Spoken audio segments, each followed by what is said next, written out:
Hihirit ko lang, yung anak ko sports manager, si Governor Matthew Manolo. At lagi natin nakikita na malaki nga yung perang nakakanta pag nagwagi. Ang problema naman, mabilis rin mawaldas. Parati natin nakikita yan, paulit-ulit na yan sa PBA, nakakalugmok, nakakalungkot, sayang na sayang. Tapos, yun nga, yung sinabi ni Dr. Pedro rin, unang-una, I think it's very important there should be fiscal literacy, ika nga, para sa ating mga financial literacy.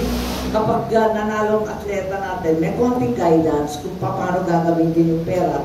Huwag siya magpapadala sa mga barkada, sa mataas na pamumuhay, sa luho, sa bisyo, at sa kung ano-ano. Kasi talagang mawawala yung parang tubig eh, para magtinapon lang yan.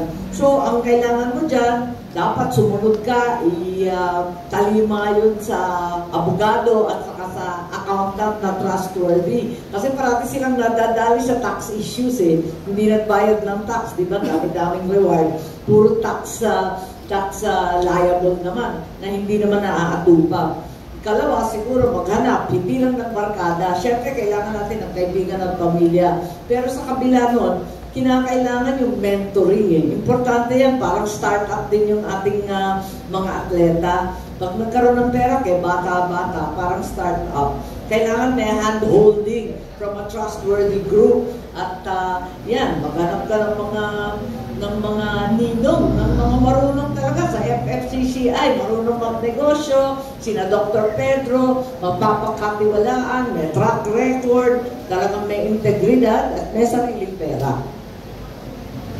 Salamat po, Senator Remy, for kind advice. Alam niyo po yung napakahirap yun. Masaya siya ngayon eh. Maraming lalapit sa kanya. Siyempre, masaya kayo. Dalawang gold medal, di ba? Hihingi at hihingi sa iyo yan. Ang tawag natin, balato. Balato. Eh, hindi piso-piso ang hihingi, no? Ay, hindi thousand, baka million pa hihingi sa iyo eh.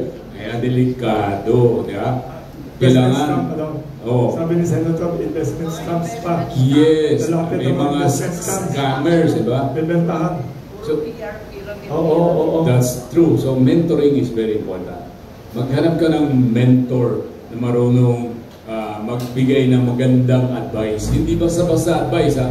Pag may sariling motive yung mentor, patay ka rin, ano?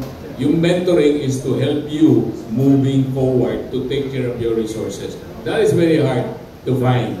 But if you find one, grab it, hold on to it. Because in the process, you will become a better person. Alam mo, pera lang yan. Mawawala yan at mawawala. Ang importante, anong gagawin mo to glorify God para sa akin, di ba?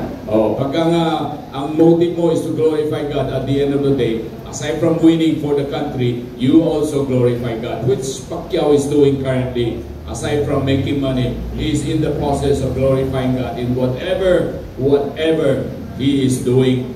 Puro may, ang tawag niya na giving glory to God.